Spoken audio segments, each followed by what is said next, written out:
Oi pessoal, tudo bem? Eu vou falar hoje sobre as notas do Enem e sobre a quantidade de acertos em cada matéria.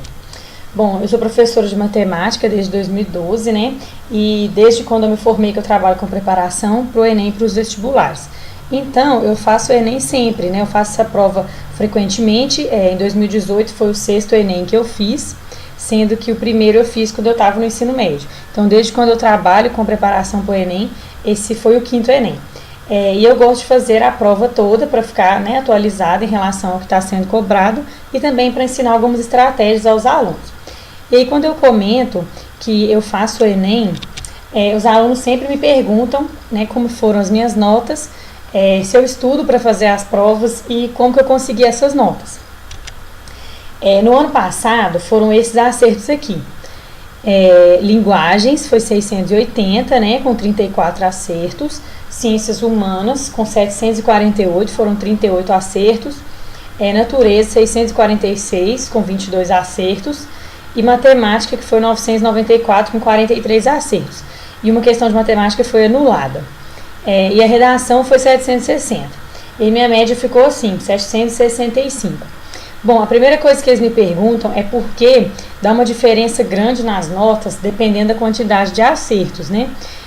Olha para você ver, na parte de linguagem, o número de acertos foi 34 e de humanas foi 38, que são acertos até próximos, né?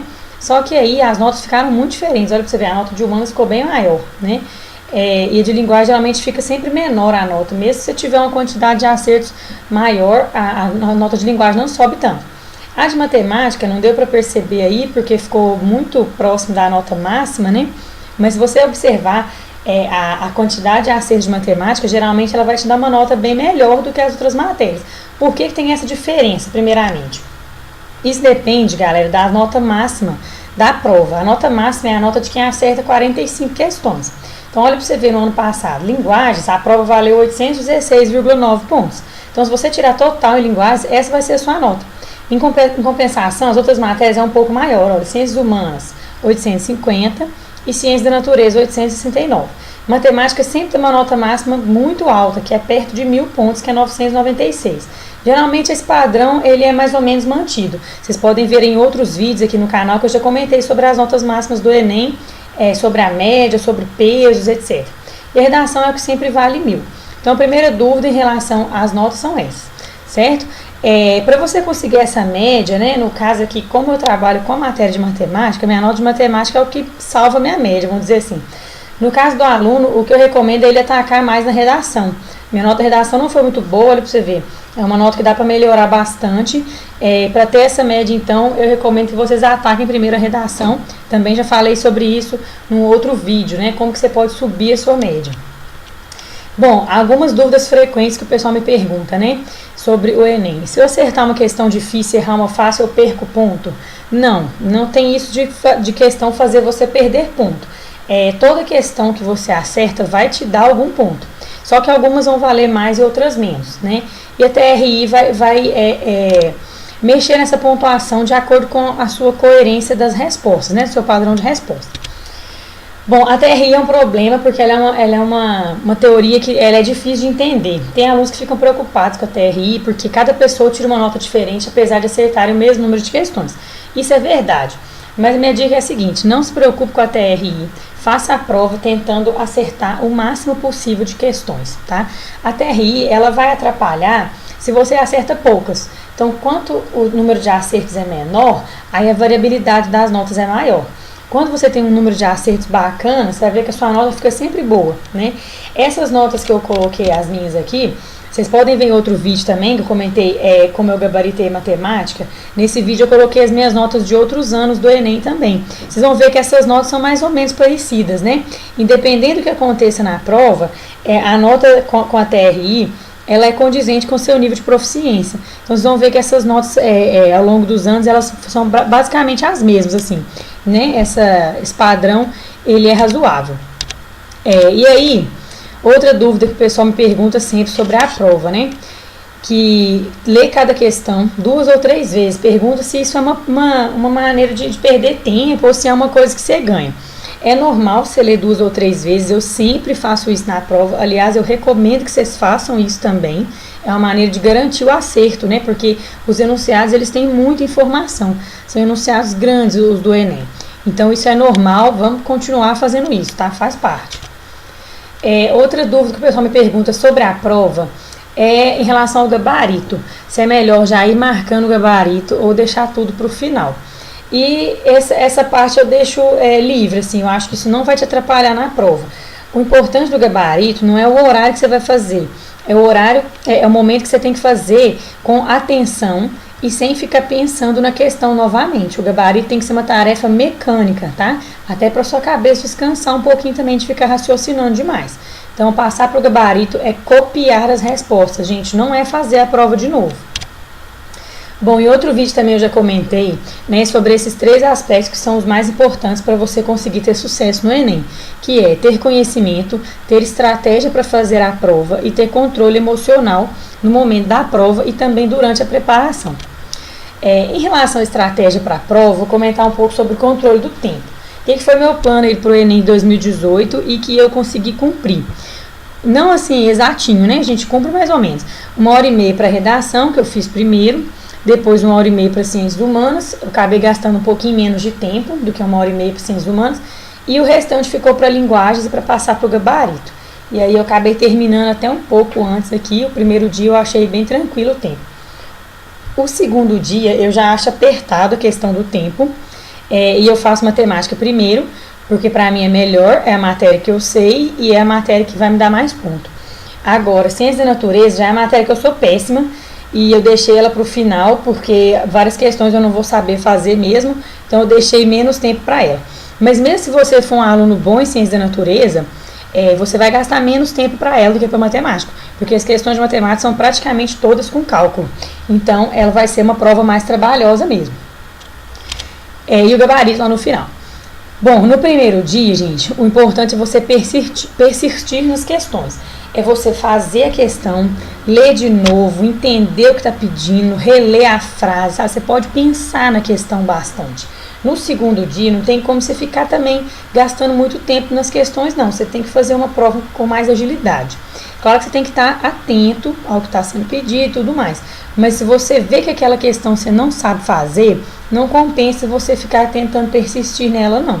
Eu já recomendo que você chute mesmo e passe para a próxima. Agora, os alunos sempre comentam comigo que eles ficam um pouco aflitos no Enem, porque eles ficam pensando que falta muita questão para resolver. Não fica pensando, gente, faz uma questão de cada vez. Na hora que você está resolvendo a questão, você vai se concentrar somente naquela questão. Você não vai pensar nas outras, né? Só vai parar para pensar na quantidade de questões a cada meia hora. Você vai controlar o tempo, e o tempo do Enem é a cada meia hora, que é a contagem que é feita lá no quadro, na sala, né? Então, a cada meia hora, você vai olhar quantas questões que você fez e vai ver se aquela quantidade está condizente com o que você estava planejando, certo?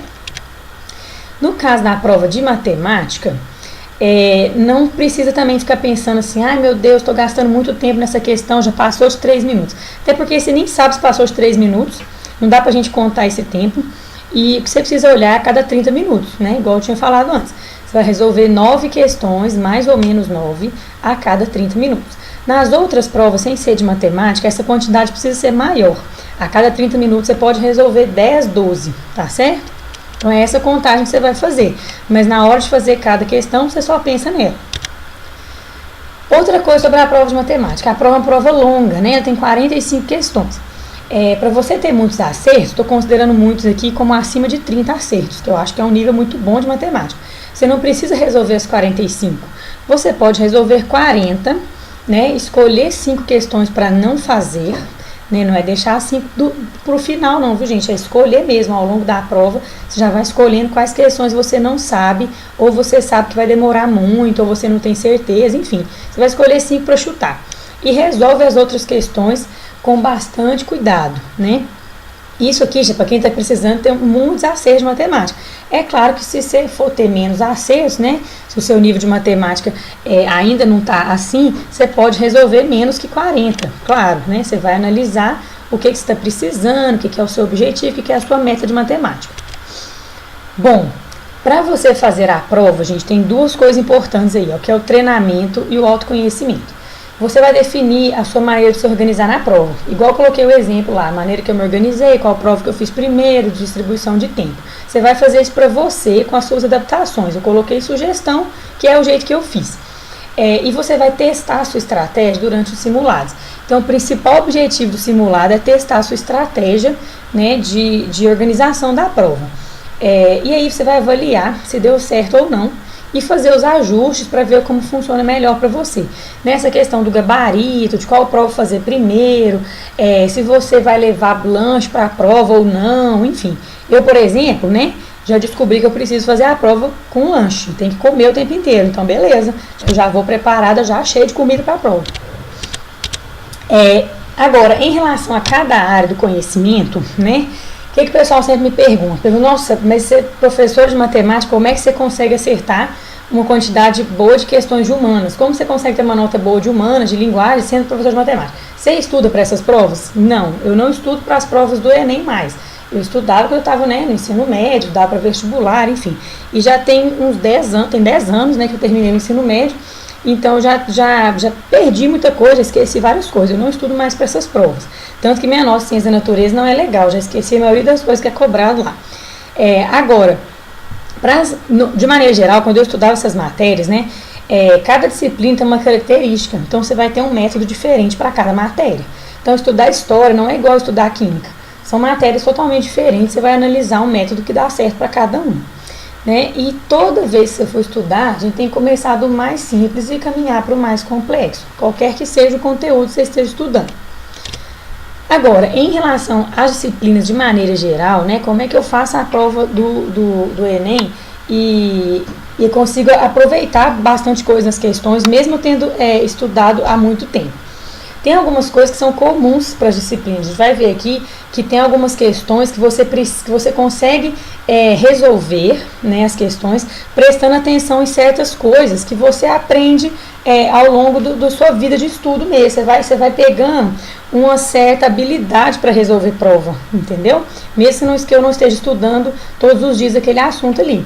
Exceto o caso da matemática, é claro que eu estou estudando, porque eu estou dando aula da matemática.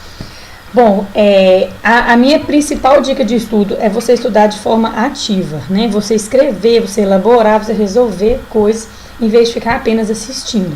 Tem aluno que assiste muita aula e não consegue estudar de forma ativa, sozinho, né? Produzir as coisas. E isso não é legal, não vai te dar um resultado tão bom, né? Então, faça seus próprios resumos, resolva muitas questões de estilos variados, né? Eu sempre brinco com os alunos assim, olha, se você na sua casa, sozinho, resolver uma questão de matemática errada, é melhor do que você assistir eu resolvendo 5 questões, né? É mais eficaz você fazer do que você ver os outros fazerem. E as questões precisam ter estilo variado. Eu já percebi, por exemplo, que alguns alunos estudam por materiais que são muito repetitivos, principalmente na parte de exatas, né? Então, as listas de exercícios de matemática, por exemplo, tem alguns que são muito repetitivos, os exercícios são muito parecidos. E aí a sua cabeça vicia naquilo ali, entendeu? Você não está pensando na questão, você meio que liga no automático e vai resolvendo um monte de equação, um monte de probleminha, que são todos muito parecidos. Então, cuidado com o tipo de questões que você esteja resolvendo, gente. Tenha materiais bons com questões variadas. E também, sim, para você aprender coisa nova, você precisa sair da zona de conforto. O que é isso? Você não vai conseguir aprender coisa nova se você não fizer esforço, né? O normal no momento de aprendizagem é fazer esforço, é errar, é apagar, é fazer de novo. Esse processo é assim mesmo, né? Tem gente que acha que é um sofrimento, mas não é sofrimento, gente. E você fazer esforço para aprender coisa nova não quer dizer que você está sofrendo com aquilo. É a sua cabeça que está absorvendo novidade e aquilo ali vai te dar trabalho mesmo, é normal. Né? Todas as pessoas aprendem assim, saindo da zona de conforto e fazendo esforço e com erros mesmo, né? É assim que funciona. Então não fique desanimado não, você precisa disso para sua mente melhorar o cognitivo. E às vezes, né, eu percebo que tem alunos que às vezes estão estudando há um bom tempo já e ela não percebe melhora no resultado. Aí quando a gente vai analisar com calma, vai observar melhor o método de estudo, vai acompanhar esse aluno mais de perto, você vê que esses alunos estão repetindo as coisas, eles não buscam novidades, não buscam diversidade de tarefa, desafios, né, em relação ao que ele está estudando. Então, eu vou te deixar essa pergunta, que às vezes você está estudando mesmo, ou será que você está apenas revisando? Porque às vezes você acha que está estudando, mas você está só revisando o que você já sabe, você não está acrescentando coisa nova, né? E aí como que os seus resultados vão aumentar, tá certo? Outra coisa, gente, às vezes o aluno acha que domina o conteúdo. E quando a gente vai investigar mais de perto, a gente vê que ele não está sabendo muito bem aquele assunto. Ele se vira para resolver as questões, principalmente de matemática, gente. Quando você chega perto do aluno e vê ele resolvendo a questão, né? Eu sempre gosto de fazer isso, tem um acompanhamento ali mais individualizado. Quando a gente chega, a gente vai ver que o aluno às vezes resolve a questão de uma maneira que não é, que ele não domina o conteúdo, ele faz umas coisas assim meio testando, né? Ele tenta de uma maneira, não dá certo, ele vai em outra, ele não tem um método assim muito certo, ele vai tentando fazer de um jeito, aí não dá certo, ele vai de outro, mas de um assunto que ele achava que dominava. Porque você fica testando a questão, fazendo umas coisas assim meio aleatórias, pode acontecer no início do estudo, né? Você está aprendendo aquele assunto pela primeira vez, então vai pegar umas questões ali que você vai ficar um pouco perdido, isso é normal. Mas quando você sabe o conteúdo, você não pode resolver as questões assim apalpando, não. Você tem que chegar na questão e saber o que está fazendo, né? Então, outro questionamento. Você sabe esse assunto ou você se vira nas questões? Né? Como que você está avaliando aí o seu conhecimento? Outra coisa que você pode, né, se perguntar para te ajudar a avaliar. Eu entendi? Eu sei escrever sobre isso? Eu sei resolver questões sem consultar? Eu sei explicar para alguém? Então, todas essas perguntas você pode fazer para você sentir se você está seguro em relação àquele conteúdo. E além de estudar os conteúdos, claro, né, é necessário você saber interpretar os textos, ampliar o vocabulário e desenvolver o raciocínio lógico. No meu caso, para fazer o Enem, essas três coisas são as mais importantes, né? Interpretar texto, vocabulário e lógica. Então, eu resolvo a prova inteira, basicamente apoiada nisso daí, de todas as matérias, certo? Nas provas de linguagens e de humanas, gente, a interpretação de texto e vocabulário é crucial. Até vou colocar uns exemplos aqui depois para a gente analisar o tanto que isso é importante, tá certo? Então, a gente precisa realmente focar nessas habilidades aqui que o Enem sempre cobrou. E é bom que o Enem cobre isso mesmo, porque o Enem ele é uma maneira de selecionar os estudantes que vão para o ensino superior. E essas habilidades no ensino superior, elas são importantíssimas. Então, é necessário mesmo que o Enem tenha esse tipo de cobrança. Isso é importante para o aluno, né? É uma coisa, uma das novidades boas que o Enem trouxe foi isso, foi esse tipo de habilidade sendo cobrada. Mas como que eu vou melhorar? Nossa, professora, eu sou muito ruim em interpretar texto. Pelo amor de Deus, me ajuda. Olha, é difícil melhorar a interpretação de texto, né? E essas outras habilidades que eu comentei são habilidades que demandam tempo. Você vai precisar praticar frequentemente e são metas para médio e longo prazo. Nossa, será que se eu fizer isso durante um semestre, eu vou ter um aumento ali na minha nota devido à interpretação de texto? Não, um semestre é muito pouco, né? Então, são coisas que você demora anos. Essas habilidades, elas devem ser desenvolvidas ao longo de todo o seu tempo de escolaridade, né? Desde quando você entrou na escola, que você vai trabalhando essas habilidades e aos poucos você vai aperfeiçoando, né? Então, se nesse processo esse desenvolvimento ficou prejudicado, não vai ser simples de retomar isso, não. É uma coisa que vai te tomar um tempo e um esforço, mas que é importante e é necessário, né? Não só, igual eu falei, não só para fazer a prova, mas para você estudar mesmo na faculdade depois, porque o nosso objetivo é esse, com o Enem. Agora, para você trabalhar essa questão do texto, gente, o que eu já percebi também? A gente tem várias maneiras de estudar, vários materiais disponíveis, vários tipos de aula, de professor, etc. Só que eu vejo os alunos estão assim estudando de uma maneira muito simplificada e fica superficial, entendeu? Então, se você estuda com texto simples, linguagem fácil, né, linguagem direta, sempre alguém te explicando, você não desenvolve interpretação de texto e vocabulário. Você precisa também trabalhar no momento de estudo materiais que são mais complexos, mais completos, né, mais aprofundados, principalmente as matérias de humanas, tá certo? Então, essas matérias de humanas, a gente precisa de um estudo aprofundado. Não dá para estudar através de resumo, né? Não é assim que funciona. O resumo, ele vem depois do estudo aprofundado. Você vai estudar um material mais extenso, mais detalhado e vai fazer o seu resumo para te ajudar a revisar depois, né? Para te ajudar a fixar o conteúdo, fazer mapa mental, fazer esse tipo de coisa. Então, é necessário um estudo aprofundado de teoria, certo? Principalmente das matérias de humanas, mas também na parte de exatas. Tem aluno que não estuda teoria de exatas, também é um erro, né? Se você não estudar teoria, depois você pode se deparar com uma questão que você não sabe o que fazer com ela. É necessário estudar teoria, é necessário memorizar muitas coisas, né? Tem aluno que não gosta de memorizar nada, mas isso é muito complicado, gente, porque os conteúdos que são cobrados no Enem, eles têm uma exigência de memorização muito forte, não tem como, algumas coisas você precisa se lembrar na hora da prova, né? Você precisa memorizar aquilo ali, isso é normal. Todo estudo, ele inclui memorização, inclui interpretação, né? Inclui raciocínio, né? Entendimento, compreensão, é todo um processo, tá certo? E bom, em relação à parte, né, principalmente de exatas, a gente resolve muitas questões para fixar o conteúdo, né, além dessa parte inicial de fixação, que são aquelas questões mais simples, questões mais parecidas mesmo, um pouquinho repetitivo até, dependendo do que você está precisando, né, tem matéria que você resolve muita equação, muita continha, é até um pouco chato, mas além dessa parte de fixar, né, você memorizar a fórmula, aprender a usar as fórmulas, unidade de medida, enfim. Você também precisa de lista, de simulados com conteúdos misturados. Você precisa de material diversificado, entendeu? Para você olhar para a questão e ver qual ferramenta você precisa usar. Porque aí, na hora que você vê uma prova de matemática do Enem, cada questão que você lê, você vai ter que ler a questão, interpretar o que está sendo pedido, pensar em qual ferramenta de matemática vai te ajudar, né, a calcular aquilo ali. Eu vou ter que usar uma função, isso aqui é uma questão de geometria, isso aqui é análise combinatória, isso aqui é uma questão de probabilidade. O que eu vou fazer nessa questão? Resolver, interpretar o resultado e marcar a resposta. Então, é um processo que envolve também identificar a ferramenta, tá certo? Se você faz listas somente agrupadas por conteúdo, né, tipo assim, listinha separada. Essa lista aqui é de análise combinatória. Essa outra aqui é uma lista de, sei lá, função trigonométrica. Essa outra aqui é uma lista de regra de 3, né? Você fica viciado ali no raciocínio, entendeu?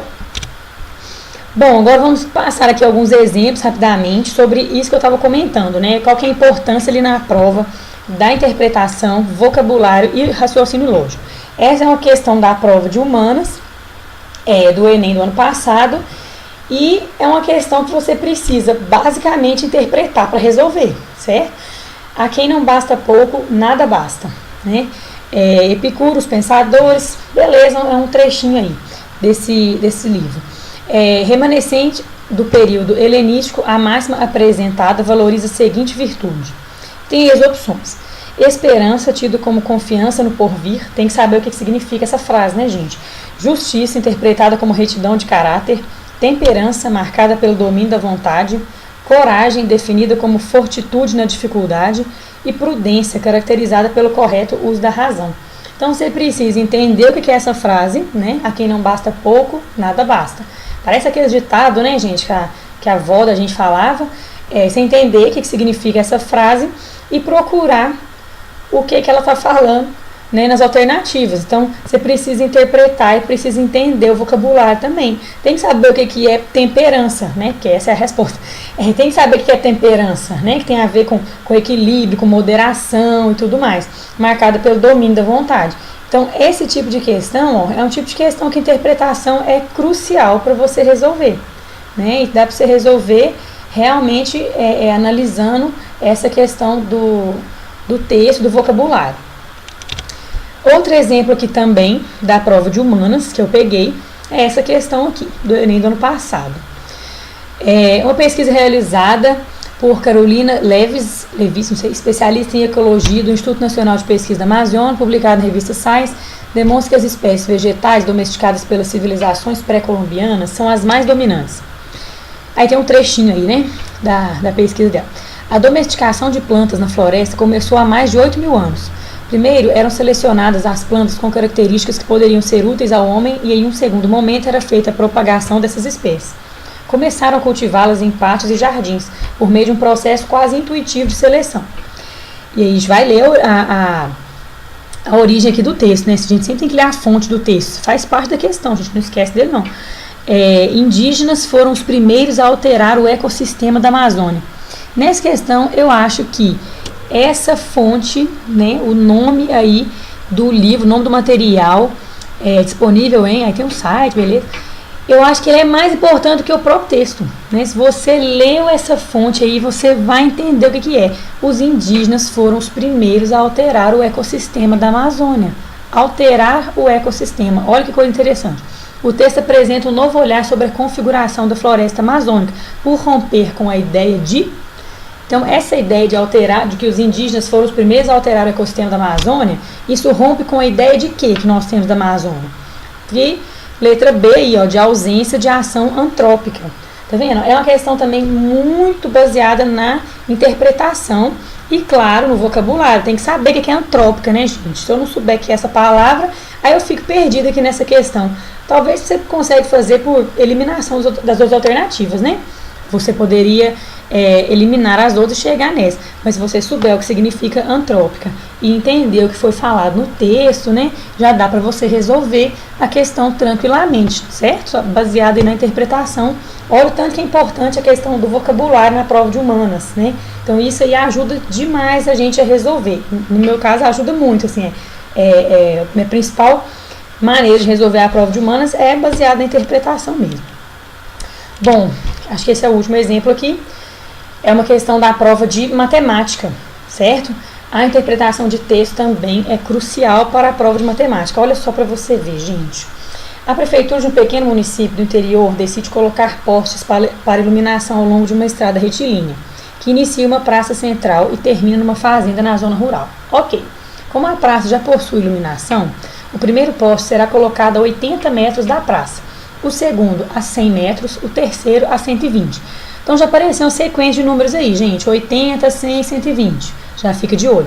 E assim sucessivamente, mantendo-se sempre a distância de 20 metros entre os postes.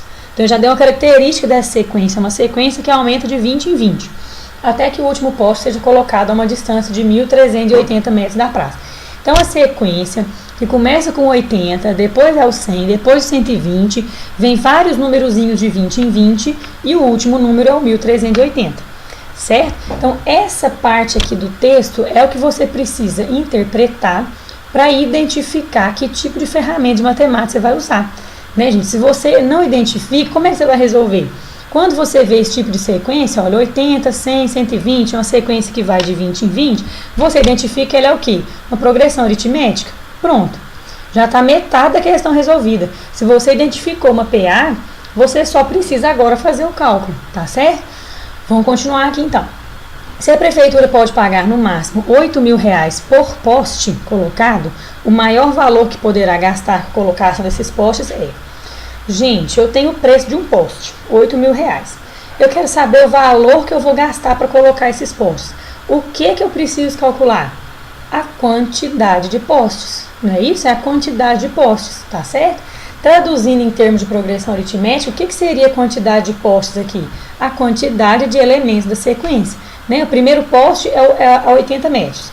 Então, o primeiro poste corresponde ao primeiro elemento. O segundo poste, segundo elemento, 100.